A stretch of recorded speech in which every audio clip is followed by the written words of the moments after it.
நீதி கதைகள் டிவி. அது 1920வது வருஷம். அந்த காலத்துல ஒரு அழகான ஊரு. அந்த ஊர்ல மார்கழி மாசம் குளிர் ரொம்பவும் பயங்கரமா இருந்துச்சு. அப்ப ஆகாயத்துல மொப்பு மந்தாரமுமா தெரிஞ்சது. ரங்கையா அவன் வீட்டு திண்ணையில உக்காந்துக்கிட்டு அந்த ஆகாயத்தை பாத்துக்கிட்டு இருந்தான். அப்பதான் உள்ள இருந்து ரங்கம்மா சூடா கஞ்சியை கொண்டு வந்து கொடுத்தான். ஆகாயத்தை பாத்துக்கிட்டு ரங்கையா தான் மனைவி கிட்ட, என்ன ரங்கம்மா இது, இந்த குளிர்காலம் வித்தியாசமா இருக்கே. மார்கழி மாசத்துல பனி தான் பொழியணும், ஆனா மழை வர மாதிரி இருக்கே, ஏதோ தப்பா இருக்கு. அப்போ ரங்கம்மா குடிக்க கஞ்சியை கொடுத்துட்டு, தப்பும் இல்ல ஒன்னும் இல்ல, நீங்க எதுக்கு தேவையில்லாம பயப்படுறீங்க? காலையில எழுந்திருச்சு ஆகாயத்தை பார்த்தா என்ன தெரியும்? மேகமூட்டமா தான் தெரியும். கஞ்சியை குடிங்க முதல்ல. அப்படி தட்டி கழிச்சு பேசாத, எனக்கு 57 வயசு. இத்தனை வருஷத்துல பொங்கலுக்கு முன்னாடி இப்படி ஒரு வானிலைய நான் பார்த்ததில்ல. காத்துல ஈரம் இருக்கு, பறவைங்க கத்த மாட்டேங்குது, நிச்சயமா ஒரு பெரிய மழை இருக்கு. மழையா? இந்த குளிர்லியா? சரிய வந்தா வரட்டும், தண்ணி கிடைக்கும்ல. அடியே பைத்தியக்காரி, தப்பான நேரத்துல மழை பெஞ்சா அது லாபம் இல்ல, நஷ்டம். நாம நம்ம வயல்ல உளுந்த காய வச்சிருக்கோம். உளுந்துல தண்ணி பட்டுச்சு, மொத்த உளுந்தோ வீணா போயிடும். எனக்கு என்னமோ ரொம்ப கவலையா இருக்கு. ரங்கம்மா பயந்து போய், அட ஆமால, இதை நான் மறந்தே போயிட்டனே. 2 நாள் ஆச்சு அதை காய வச்சு. இப்ப என்ன பண்றது? பையில போட்டு குடோன்ல கொண்டு வந்து வச்சிடலாமா? அது நம்ம 2 பேரால முடியாது. கிட்டத்தட்ட 10 மூட்டை இருக்கும். கூலி ஆளுங்களும் கிடைக்க மாட்டாங்க. பக்கத்து வீட்டு ராமையா கிட்ட உதவி கேட்கவா?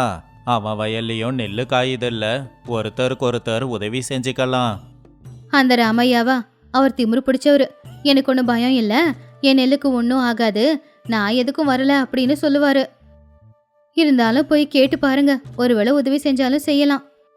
சரி, நீ இங்கேயே இரு, நான் போய் ராமையா கிட்ட பேசிட்டு வரேன். ஆகாயம் நேரம் மாறுது, உடனே எதனா செய்யணும். ரங்கையா உடனே ராமையாவை பாக்குறதுக்காக போனாரு. ராமையா ஊருக்கு நடுவுல இருக்கிற மரத்துக்கு கீழே அவருடைய மனைவியான கௌரி கூட உட்காந்து பேசிக்கிட்டு இருந்தாரு. 2 பேருக்கும் வயசு 50 தாண்டி இருந்துச்சு. ராமையான, ராமையான. உடனே ராமையா திரும்பி பார்த்து, அட என்ன ரங்கையா, காலையிலேயே பதட்டமா வந்திருக்கிற மாதிரி இருக்கே, என்ன விஷயம்? விஷயம் இல்ல, ஆபத்து வந்திருக்கு. ஆகாயத்தை பாத்தியா, மப்பு மந்தாரமா இருக்கு. எனக்கு என்னமோ இன்னைக்கு ராத்திரி மழை வரும்னு தோணுது. நம்ம 2 பேர் வயல்லையும் விளைச்சல் இருக்கு. உடனே போய் தார்பாயை போட்டு அதை மூடலாம், இல்லைன்னா வீட்டுக்கு கொண்டு வந்து சேர்க்கலாம். உடனே என் கூட வா. மழையா? இந்த குளிர்காலத்திலையா? உனக்கு என்ன பைத்தியமா ரங்கையா? இந்த நேரத்துல குளிர் தான் வரும், பனி பொழியும், மழை வராது. இப்ப போய் விளைச்சலை கொண்டு வந்து வீட்டுல வச்சுக்கலான்னு சொல்லி கூப்பிடுறியே. அட ஆமாண்ண, ஏன் இப்படி பயப்படுறீங்க? முந்தா நேத்து ஜோசியரை போய் பார்த்தேன். அவரு பஞ்சாங்கத்தை பார்த்து சொன்னாரு, இந்த மாசம் முழுக்க மழை கிடையாதான். அப்புறம் என்ன? ஐயோ, ஜோசியம் சொல்றதெல்லாம் உண்மை இல்ல. இயற்கையை பத்தி நமக்கு தெரியாதா? இயற்கை தான் நமக்கு ஏதோ சொல்லுது. இங்க பாரு, காத்துல மனம் மாறுது. நிச்சயமா எனக்கு தெரிஞ்சு மழை வரும்னு தான் தோணுது. நீ என்ன வேணும்னா சொல்லு, மழை பெய்யுங்கிற நம்பிக்கை எனக்கு இல்ல. எனக்கு மழை வராதுன்னு நம்பிக்கை இருக்கு. நீ வேணும்னா போய் உன்னோட விளைச்சலை காப்பாத்திக்கோ. அண்ணா, என்ன அடம் இது? கஷ்டப்பட்டு விளைஞ்ச விளைச்சல் வீணா போச்சுன்னா அப்புறம் நீங்க தான் அதுக்காக வருத்தப்படுவீங்க. தார்பாயாவது போடலான்னு வாங்கண்ண. என்கிட்ட தார்பாய் இல்லை, இருந்தாலும் போத்த மாட்டேன். ஏன்னா மழை வராதுன்னு எனக்கு நல்லா தெரியும். என் விளைச்சலுக்கு எதுவும் ஆகாது. உன் விளைச்சலை காப்பாத்திக்கோ. ரங்கையா கவலையா, சரிங்கண்ண, சொல்ல வேண்டியது என் கடமை, அதை கேட்கறது உங்களோட விருப்பம். நான் வரேன். ரங்கையா போனதுக்கு அப்புறமா, ஏங்க ரங்கையா அண்ணா அந்த அளவுக்கு பயப்படுறத பார்த்தா கொஞ்சம் உண்மை இருக்கிற மாதிரி இருக்கு. நீங்களும் கொஞ்சம் கவனமா இருந்துக்கோங்க. அடியே பைத்தியக்காரி, நீயும் என்ன அவன மாதிரியே பேசுற? அவன் பயந்தாங்கோலி. ஆகாயத்துல மேகம் கொஞ்சம் கருத்தாலும் மழை வரும்னு பயப்படுவான். நாளைக்கு அடிக்க போற வெயில்ல அவன் முகம் காஞ்சிடும் பாரு. ரங்கையா வீட்டுக்கு திரும்பி வந்தான். அவன் முகத்துல இருக்கிற கவலைய பார்த்து ரங்கம்மாவுக்கு விஷயம் புரிஞ்சு போச்சு. என்னங்க, வரமாட்டேன்னு சொன்னாரா? அவரு வரமாட்டேன்னு சொல்லிட்டாரு. அது மட்டும் இல்லாம என்ன பயந்தாங்கோலின்னு சொல்லிட்டாரு. அவரை விடு, நம்ம விளைச்சல நாம தானே காப்பாத்திக்கணும். போய் பழைய கோணிப்பை இருந்தா கொண்டு வா, உடனே வயலுக்கு போயாகணும். எனக்கும் இடுப்பெல்லாம் வலிக்குது, ஆனா வேற வழி இல்ல, வாங்க போலாம். அப்படி ரங்கையா ரங்கம்மா 2 பேரும் அவங்க வயலுக்கு ஓடினாங்க. அவங்க வயல்ல காய வச்ச உளுந்தும் பக்கத்துல ராமையாவோட வயல்ல அவங்க காய வச்ச தானியமும் இருந்துச்சு. அப்போ காத்து வேகமா வீச ஆரம்பிச்சுது. ரங்கம்மா, சீக்கிரம் வா, காத்து வேகமா வீசுது. முதல்ல இது எல்லாத்தையும் ஒரே இடத்துல சேர்த்து தார்பாய போட்டு மூடிடலாம். அப்போ ரங்கம்மா ரங்கையா கிட்ட, ஏங்க, அந்த ராமையண்ணனோட வயல்ல கூட அந்த விளைச்சல் அப்படியே இருக்கு. நம்ம கிட்டதான் 2 தார்பாய் இருக்குல்ல, பேசாம அதுக்கும் ஒரு தார்பாய போத்திடலாமா? நம்ம கிட்ட இருக்கிறது நமக்கே பத்தாது ரங்கம்மா. நான் சொன்னேன், அவன் தான் கேட்கல. என்ன பண்ண முடியும்? முதல்ல நம்ம விளைச்சலை நாம காப்பாத்துவோம். 2 பேரும் கஷ்டப்பட்டு அந்த உளுந்தலத்தையும் எடுத்து ஒரே இடத்துல போட்டு அதுக்கு மேல அந்த தார்பாய போட்டு சுத்திலும் தண்ணி விழாத மாதிரி கல்லு வச்சுட்டாங்க. அதுக்குள்ள சாயந்தரம் இருட்ட ஆரம்பிச்சுது. அப்பாடா, வேலை முடிஞ்சுது. ஆனா ஆகாயத்தை பார்த்தாதான் பயமா இருக்கு. மேகங்கள் எல்லாம் ரொம்ப கருப்பாயிடுச்சு. ஆமா, இது சாதாரண மழை இல்ல. வா, வீட்டுக்கு போலாம். இனி அந்த கடவுள் பார்த்து பாரு. ரங்கையா ரங்கம்மா 2 பேரும் வீட்டுக்கு போனாங்க. அப்பதான் திடீர்னு அவங்க வீட்டு கூரையில டப் டப் டப்புன்னு தண்ணி விடுற சத்தம் கேட்டுச்சு. அப்ப சாப்பிட்டுக்கிட்டு இருந்த ரங்கம்மா சாப்பிடுறத நிப்பாட்டிட்டு டக் டக் டக்குன்னு சத்தத்தை கேட்டு, என்னங்க, என்ன இது? மழை துளி விழுற சத்தம் இப்படி கேட்காதே, யாரோ கல்லு போடுற மாதிரி இருக்கு. அப்ப ரங்கையா வெளியில வந்து பார்த்து ஆச்சரியமா, ரங்கம்மா, வெளியில வா. இது மழை இல்ல, கல்லு விழுது பாரு. இது ஆலங்கட்டி மழை. ரங்கம்மா வெளியில வந்து, ஐயோ, என்னங்க இவ்வளவு பெருசா இருக்கு? என்ன ஆலங்கட்டி மழையா இது? இந்த கல்லு மட்டும் போய் விளைச்சல்ல விழுந்தா விளைச்சல் எல்லாம் வீணா போயிடும். ஐயோ, விளைச்சல் எல்லாம் எப்படி இருக்குன்னு தெரியலையே. நாம தார்பாய் போட்டிருக்கோமே, அது ஒன்னும் ஆகாதுல்ல? நம்ம விளைச்சலுக்கு எதுவும் ஆகாது, அது நல்லா தான் இருக்கும். ஆனா ராமையாவை நினைச்சாதான் கவலையா இருக்கு. அவரு தார்பாய் போட்டும் மூடல. இந்த கல்லு விழுந்தா விளைச்சல் என்ன ஆகுமோ? அப்பதான் பக்கத்து வீட்ல இருந்து ராமையா கௌரி வெளியில வந்தாங்க. பாவம் அவங்க 2 பேரும் கவலையோட, ஐயோ, போச்சு போச்சு. இப்ப என்ன பண்றது? வயல்ல இருக்கிற தானியம் எல்லாம் வீணா போயிடுமே. இப்ப என்ன பண்றது? ஐயோ, என்னங்க இப்படி மழை பெய்யுது? நம்ம வாழ்க்கை வீணா போகுது. ரங்கையா ரங்கம்மா ஒருத்தங்க முகத்தை இன்னொருத்தங்க பாத்துக்கிட்டாங்க. ஏங்க, அவங்க அழுதுகிட்டு இருக்காங்க. நாம போய் உதவி செய்யலாமா? காலையில சொன்னப்போ இவன் என்ன கிண்டல் பண்ணாரங்கம்மா. இப்ப என்ன பண்ண முடியும்? வயலுக்கு போனா இந்த கல்லு நம்ம தலையில தான் விழும். அப்படின்னு சொல்லி சும்மா உட்கார முடியுமா? நம்ம வீட்டுல பழைய கோணிப்பை போர்வை ஏதாவது இருந்தா கொண்டு போய் போத்தலாம். கொஞ்சமாவது அது தப்பிக்கும் இல்லையா? எதிரியா இருந்தாலும் இந்த நிலைமையில அவங்களுக்கு உதவி செய்யறது தர்மம். நீ சொல்றதும் உண்மைதான். சரி, என்ன பண்றது? போய் கோணிப்பையெல்லாம் கொண்டு வா. தலைக்கு கோணிப்பை போட்டுக்கோ, போலாம். அப்படின்னு சொல்லி ரங்கையா ரங்கம்மா கையில கிடைச்சது எல்லாத்தையுமே எடுத்துக்கிட்டு வேகமா ராமையாவோட வயல் நோக்கி 2 பேரும் ஓட ஆரம்பிச்சாங்க. அங்க போய் பார்த்தா ராமையா கௌரி 2 பேரும் அவங்களுடைய தானியத்தை காப்பாத்த பயங்கரமா போராடிக்கிட்டு இருந்தாங்க. அப்பதான் ரங்கையா அங்க போனா. ராமையா, என்ன பண்றீங்க? இப்படி பண்ணா காப்பாத்த முடியாது. நகருங்க, நான் பாத்துக்கிறேன். ராமையா ரங்கையாவை பார்த்து கண்ணுல கண்ணீரோட, ரங்கையா, வந்துட்டியா? என்ன மன்னிச்சிடு. நீ சொன்னப்ப நான் கேட்கல. ரங்கம்மா, சீக்கிரமா ஏதாவது உதவி செய்யுமா? கவலைப்படாதீங்க அக்கா, இருங்க, இந்த போர்வையை போத்தலாம். எல்லாரும் கஷ்டப்பட்டு அந்த தானியத்து மேல பழைய கோணிப்பை, பாய் எல்லாத்தையும் போட்டு கடைசியில அவங்க போத்திக்கிட்டு இருந்த போர்வை வரைக்கும் மேல போட்டுட்டாங்க. 1 மணி நேரம் போராடி செஞ்சாங்க. கொஞ்ச நேரம் மழை பெஞ்சு அதுக்கப்புறம் கல்லு விழுறது நின்னு போச்சு. 4 பேருமே ரொம்ப சோர்வா அங்கேயே போய் உக்காந்துட்டாங்க. ராமையா எழுந்திருச்சு ரங்கையா பக்கத்துல வந்தாரு. அப்போ ரங்கையாவோட கைய பிடிச்சுக்கிட்டு, ரங்கையா, என்ன மன்னிச்சிடு. நீ கடவுள்பா. காலையில உன்னை பார்த்து பயந்தாங்கோலின்னு கிண்டல் பண்ண. ஆனா நீ எனக்காக உன் உயிரையே பணயம் வச்சு கஷ்டப்பட்டு உதவி செஞ்சிருக்க. அட விடுன, எதுக்கு முடிஞ்சதை பத்தி எல்லாம் பேசிக்கிட்டு இருக்க? காலையில நீ என்னை பார்த்து சிரிச்சிருக்கலாம். அதுக்காக உனக்கு உதவி செய்யாம இருக்க முடியுமா? நாம தானே ஒருத்தருக்கு ஒருத்தர் உதவிக்கணும். ரங்கம்மா, உனக்கு நான் நன்றியை தெரிவிக்கணும். பாவம் எவ்வளவு வலிய பொறுத்துக்கிட்டு நீ இந்த நேரத்துல எங்களுக்காக வந்து உதவி செஞ்சிருக்க. உன்ன மாதிரி நல்ல மனசு எங்களுக்கு இல்ல. என்னக்கா இது? நாம அக்க பக்கத்துல இருக்கோம். ஒருத்தங்களுக்கு ஒருத்தங்க உதவி செஞ்சுக்கலனா எப்படி? பாதி விளைச்சலையாவது காப்பாத்த முடிஞ்சதே, அதுவே போதும். பாதி இல்லம்மா, நீங்க வரலனா மொத்தமா போயிருக்கோம். ரங்கையா, இந்த மழை எனக்கு ஒரு பாடத்தை சொல்லி கொடுத்துருக்கு. எனக்கு நஷ்டமானது உண்மைதான். ஆனா நான் ஒரு பாடத்தை கத்துக்கிட்டேன். சரிண்ணே, வாங்க இப்ப வீட்டுக்கு போலாம். காலையில வந்து என்னன்னு பார்க்கலாம். அடுத்த நாள் காலையில எல்லாருமே அவங்க வயலுக்கு ஓடி போய் பார்த்தாங்க. அப்போ ரங்கையாவோட விளைச்சல் முழுசா நல்லபடியா இருந்துச்சு. ஆனா ராமையாவோட விளைச்சல் பாதி வீணா போய் பாதி மட்டும்தான் நல்லா இருந்துச்சு. அதுவும் ரங்கையாவால. அப்ப ராமையா ரங்கையாவை பார்த்து, ரங்கையா, என் விளைச்சலை நீ தான்ப்பா காப்பாத்தி இருக்க. இதில் பாதியை உனக்கே நான் கொடுக்கறேன். வேணாண்ணே, என் விளைச்சல் எனக்கு இருக்கு. உன்னோட விளைச்சலை நீயே வச்சுக்கோ. ஆனால் ஒன்றை ஞாபகம் வச்சுக்கோ, இயற்கைக்கு ஏழை பணக்கார வித்தியாசம் தெரியாது. அதனால நாம எப்பவும் ஜாக்கிரதையா இருக்கணும். ஆமாங்கண்ணே, என் வீட்டுக்காரரு மழை பெய்ய போகுதுன்னு சொன்னா நம்புங்க. அவரும் ஆகாயமும் நல்ல நண்பர்கள் தெரியுமா? கண்டிப்பா ரங்கம்மா, இனி என் புருஷன் பஞ்சாங்கத்தை பார்க்காம அண்ணனோட பேச்சையே நம்புவாரு. அதை கேட்டு எல்லாரும் சிரிச்சாங்க. குளிர்காலத்துல வந்த அந்த வித்தியாசமான மழையால இப்ப அந்த 2 குடும்பத்துக்குள்ள உறவு பலமா இருந்துச்சு. அன்னையிலிருந்து ரங்கையா ராமையா 2 பேரும் உயிர் நண்பர்களா மாறிட்டாங்க. அன்னையிலிருந்து கஷ்டப்படுற எல்லாருக்கும் அவங்க 2 பேரும் சேர்ந்துதான் உதவிகளை செய்ய ஆரம்பிச்சாங்க. விசித்திரமான மழை அவங்களுக்கு நஷ்டத்தை ஏற்படுத்தினாலும் வாழ்க்கைக்கு தேவையான பாடத்தை கத்து கொடுத்துச்சு. இந்த கதையில இருக்கிற நீதி என்னன்னா, இப்பெல்லாம் இந்த காலத்துல இதுதான் நடக்கும் அப்படின்னு சொல்ல முடியாது. வானிலை மாறும், காலம் மாறும். அதனால முன்ஜாக்கிரதையா இருக்கிறதுல எந்த தப்பும் இல்ல. அத பயந்தாங்கோலித்தனம் அப்படின்னு நினைக்க கூடாது. அது ஒரு ஆத்தங்கரையோரமா இருக்கிற அழகான கிராமம். அது மார்கழி மாசம். பொங்கலுக்கு 2 நாளைக்கு முன்னாடி அந்த ஊர்ல குளிர் ரொம்ப பயங்கரமா தான் இருந்துச்சு. ஆனா கூடவே பண்டிகையும் களை கட்டுச்சு. விவசாயிங்க விளைஞ்ச விளைச்சல் எல்லாத்தையும் வீட்டுக்கு கொண்டு வந்துகிட்டு இருந்தாங்க. இப்படி இருக்கும்போது ரங்கையா வீட்டு திண்ணையில உட்காந்துக்கிட்டு இருந்தான். அவனுக்கும் அவன் பொண்டாட்டி கௌரிக்கும் பண்டிகையை பத்தி கொஞ்சம் வாக்குவாதம் போய்கிட்டு இருந்துச்சு.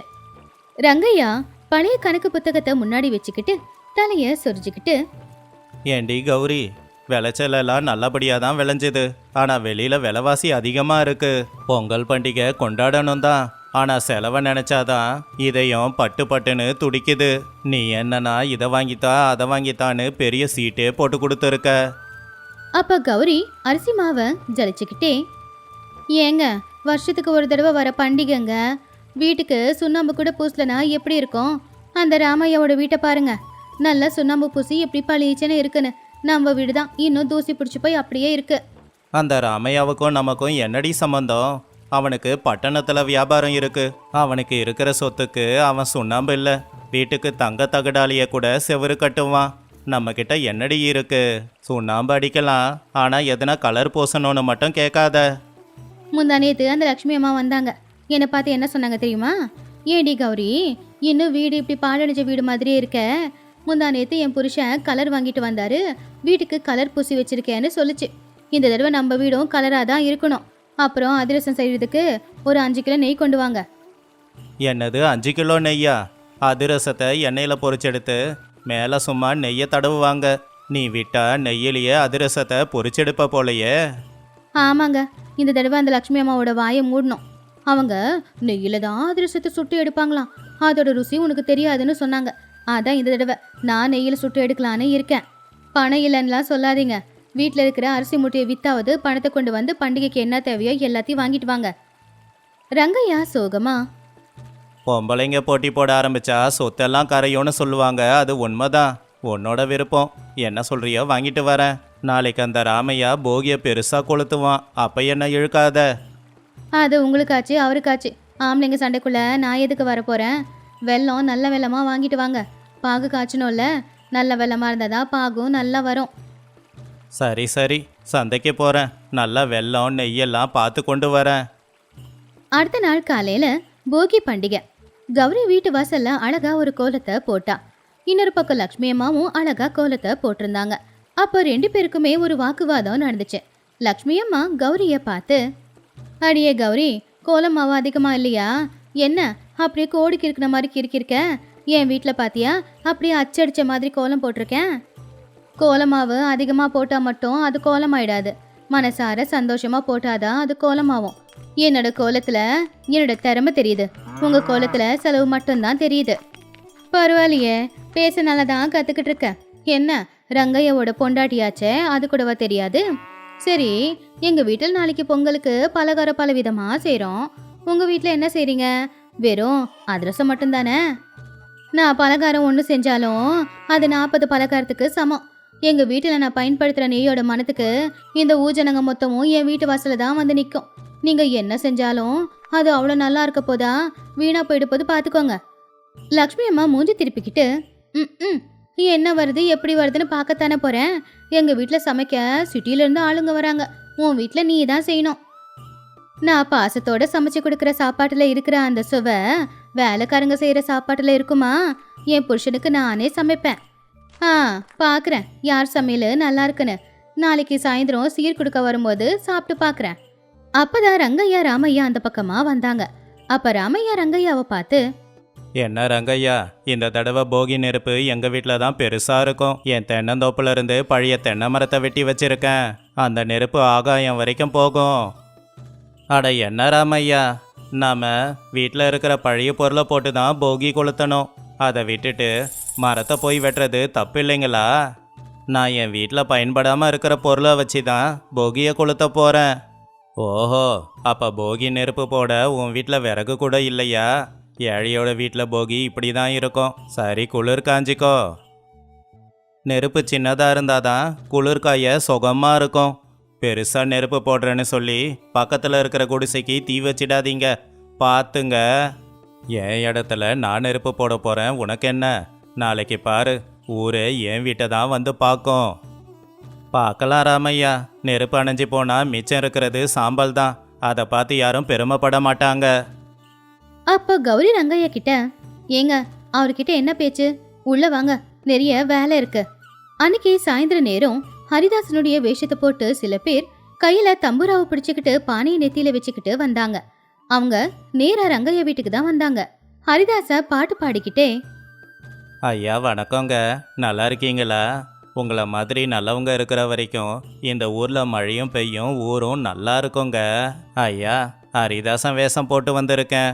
ஏதோ உங்களால் முடிஞ்சதை கொடுத்தீங்கன்னா நீங்களும் நல்லா இருப்பீங்க. நானும் போய் பொங்கல் கொண்டாடிப்பேன். வாங்க ஐயா வாங்க, நீங்கள் வந்தாலே போதும், எங்கள் தெருவே அப்படியே களை கட்டிடும். ஏதோ உங்கள் புண்ணியங்க, இந்த வருஷம் விளைச்சல் நல்லா வந்துச்சா? விவசாயிங்க கண்ணில் சந்தோஷம் தெரியுதே. கடவுள் புண்ணியத்தில் இந்த வருஷம் பரவாயில்லை. இந்த அரிசியை வாங்கிக்கோ. ரொம்ப நன்றிங்க ஐயா. பக்கத்து வீட்டு ராமையாவோட வீட்டு கதவை தட்டினேன். யாரும் வெளியில் வரலை. தூங்குறாங்களோ இல்லை கொடுக்க மனசு வரலையோ? அவங்க பெரிய மனுஷங்க இல்ல, நேரத்துக்கேற்ற மாதிரி தான் எல்லாத்தையும் செய்வாங்க. கொஞ்ச நேரம் இரு, வருவாங்க. அப்போ கௌரி வெளியில வந்து அரிசி வெல்லம் எல்லாத்தையுமே கொடுத்து, அண்ணன் நாளைக்கு எங்க வீட்டுல அதிரசம் செய்றோம், வாங்க வந்து சாப்பிட்டு பாருங்க. ஆமா, அதிரசம் இனிப்பா இருக்கும். அதே மாதிரி உங்க மனசும் இனிப்பானது தான். உங்க புருஷ மனசு இந்த ஊர்ல யாருக்கு வரும்? அவர்கிட்ட எந்த சண்டை சாடியும் போடாம கூட சேர்ந்து வாழுங்கம்மா. அதை விட இனிப்பு எதுவுமே இல்லை. நாங்க போடுற சண்டை உங்களுக்கு எப்படிங்க தெரியும்? ஊருனா செவர் இருக்கும், செவருக்கு காது இருக்கும். இந்த ஹரிதாசனுக்கு தெரியாம எதனா இருக்குமா? உங்களுக்குள்ள சண்டை வரலாமா, ஆனா அது அளவா இருக்கணும் அப்படின்னு பக்கத்து வீட்டுக்கு போனாரு. தியா கௌரி, ஹரிதாசன் எவ்வளோ நல்ல விஷயத்த சொல்லிட்டு போறான். நாம தான் பந்தயம் போட்டின்னு மனசை போட்டு கெடுத்து வச்சிருக்கோம். இந்த மாதிரி பேசுறதெல்லாம் நல்லா தான் இருக்கும், ஆனா மானத்தை காப்பாத்தி ஆகணும்ல. வாங்க, உள்ள வேலை இருக்கு. கௌரி ரங்கையா 2 பேரும் சேர்ந்து அவங்க வீட்டுல அதிரசம் சுட்டுக்கிட்டு இருந்தாங்க. மனம் வீடெல்லாம் பரவுச்சு. ஆனா இந்த பக்கம் லக்ஷ்மி அம்மாவும் அதிரசத்தை செஞ்சுக்கிட்டு இருந்தாங்க. ஆனா ஏதோ தப்பா இருந்துச்சு. ராமையா வீட்டுக்குள்ள இருந்து லக்ஷ்மி அம்மா கத்துற சத்தம். லக்ஷ்மி அம்மா சத்தமா, ஐயோ ஐயோ ஐயோ, பாகு தீஞ்சு போச்சே, எல்லாம் வீணா போயிடுச்சே. ராமையா அதை பார்த்து, என்னடி பண்ணி வச்சிருக்க? அதிரசம் சுட பட்டணத்துல இருந்து ஆளை கூட்டிட்டு வரேன்னு சொன்னா வேண்டான்னு சொல்லிட்ட. இப்ப பாரு, அதிரசம் கூட உனக்கு ஒழுங்கா செய்ய வராதா? கொஞ்சம் இப்படி போயிட்டு வர்றதுக்குள்ள மொத்த பாகும் இப்படி தீஞ்சு போகும்னு எனக்கு என்னங்க தெரியும்? அடுப்புல நெருப்பு அதிகமாயிடுச்சு போல. இப்ப நாளைக்கு வீட்டுக்கு வர சொந்த பந்தத்துக்கெல்லாம் நான் என்ன பலகாரத்தை கொடுப்பேன்? ராமையா கோவமா, என் மானம் போச்சு. ஊர்ல எல்லாருமே நான் என்ன கொடுப்பேன்னு பார்த்துக்கிட்டு இருக்காங்க. நீ இப்படி பண்ணி வச்சிருக்க. அந்த ரங்கையாவுக்கு விஷயம் தெரிஞ்சா அவ்வளவுதான். இப்போ வெல்லம் வாங்கிட்டு வரலான்னு பார்த்தாலும் கடையெல்லாம் மூடி இருக்குமே. இந்நேரத்துக்கு வெள்ளத்துக்கு நான் என்ன பண்ணுவேன்? இந்த பக்கம் ரங்கையா கௌரி 2 பேருக்கும் அந்த சண்டை கேட்டுச்சு. கௌரி கேட்டுச்சா? பாவம், ராமையாவோட வீட்டுல பாகு தீஞ்சி போச்சான். அப்ப கௌரி உள்ளுக்குள்ள சந்தோஷமா, அதுதான் கடவுள் இருக்கான், கொஞ்சம் பார்த்து பேசுங்கன்னு சொல்றது. என்கிட்ட நான் தான் நல்லா செய்வேன்னு பெருமை பேசினாங்கல்ல, அவங்களுக்கெல்லாம் அப்படிதான் ஆகணும். அப்படி சொல்லாத கௌரி. பண்டிகை நாள் அன்னைக்கு யாருமே வருத்தத்தில் இருக்கக்கூடாது. நாளைக்கு அவங்க வீட்டுக்கு சொந்த பந்தம் வரும்போது அதிரசம் செய்ய முடியலன்னு சொன்னால் அது அவங்களுக்கு அவமானமாக இருக்கும்ல. அதுக்கு இப்போ நான் என்ன பண்ணணும்? நான் கஷ்டப்பட்டு சுட்டு அதிரசத்தை கொண்டு போய் அவங்களுக்கு கொடுக்கவா? ஆமாம் கௌரி, நாம தான் அதிகமாக அதிரசம் சுட்டிருக்கோமே. நாம 2 பேரு தான். தேவையை விட அதிகமாக இருக்கு. அதை வச்சு நாம என்ன பண்ண போறோம்? அவங்களுக்கு கொஞ்சம் கொடுக்கலாமே. அப்ப கௌரி யோசிச்சு பார்த்துட்டு, உண்மைதாங்க, அந்த லக்ஷ்மி அம்மா என்னதான் பெருமை பீத்திக்கிட்டாலும் என்கிட்ட நல்லா தான் பேசுவாங்க. சரி, நீங்க சொன்ன மாதிரி அவங்களுக்கு கொடுத்துடலாம். அப்புறம் என்ன, ஒரு பெரிய பாத்திரத்தில் அதிரசமும் மிச்சமான பாகையும் கொண்டு போய் கொடு. ரங்கையா கௌரி அதிர்ஷ்டத்தை எடுத்துக்கிட்டு ராமையா வீட்டுக்கு போனாங்க. லக்ஷ்மி அம்மா, கதவை திறங்கம்மா. யார் இது? என்ன, எங்களை கிண்டல் பண்ண வந்திருக்கீங்களா? கிண்டல் பண்ண வரல ராமையா, உதவி செய்ய தான் வந்தோம். ரங்கையா கையில இருக்கிற அதிர்ஷ்டத்தை பார்த்து புருஷ பொண்டாட்டி 2 பேரும் ஆச்சரியப்பட்டாங்க. கௌரி, இது இது என்னது? லக்ஷ்மி அம்மா, சமையல் அறையில என்ன நடந்துச்சுன்னு எனக்கு தெரியும். பண்டிகை நாளன்னைக்கு வீட்டில் பொம்பளைங்க அழக்கூடாது. இந்தாங்க, எங்க வீட்டில் நான் செஞ்ச அதிரசம் ரொம்ப நல்லா இருக்கும். வர சொந்தக்காரங்களுக்காக இதை வச்சுக்கோங்க. லக்ஷ்மி அம்மா ஆச்சரியமா, கௌரி, உண்மையிலே எனக்காக யோசிச்சு கொண்டு வந்திருக்க? நான் உன்னை என்னெல்லாம் சொல்லி அவமானப்படுத்தினேன், அந்த கோவத்துல மனசுல வச்சுக்காம எனக்காக உதவி செய்ய வந்திருக்கியா?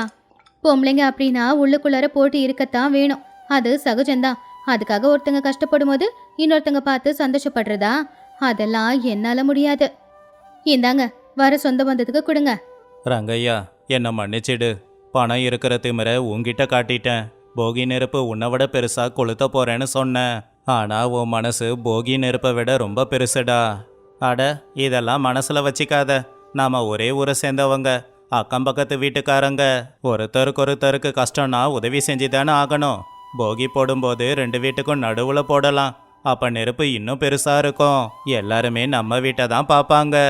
அப்போ லக்ஷ்மி அம்மா கௌரிய பார்த்து, ரொம்ப நன்றி கௌரி, இந்த அதிரசத்தை பார்த்தாலே தெரியுது ரொம்ப நல்லா இருக்குன்னு. நீ சொன்னது உண்மைதான். பாசத்தோட சமைச்சா அதோட சுவை 10 மடங்கு அதிகமாகும். சரி சரி, புகழ்ந்தது போதும், பாகு கொண்டு வந்திருக்கேன், வா வா, 2 பேரும் சேர்ந்து மிச்ச அதிரசத்தை பண்ணிடலாம். அடுத்த நாள் காலையில போகி பண்டிகை. ரங்கையா ராமையா வீட்டுக்கு நடுவுல ஒரே ஒரு போகி நெருப்பு தான் எரிஞ்சுக்கிட்டு இருந்துச்சு. ஊர்க்காரங்க எல்லாரும் அந்த நெருப்பை பார்க்கறதுக்காக வந்தாங்க. அப்ப ஹரிதாசனும் அங்கதான் நின்னுக்கிட்டு இருந்தான். எல்லாரும் ஒன்றா சேர்ந்தாதான் அதை பண்டிகைன்னு சொல்லுவாங்க.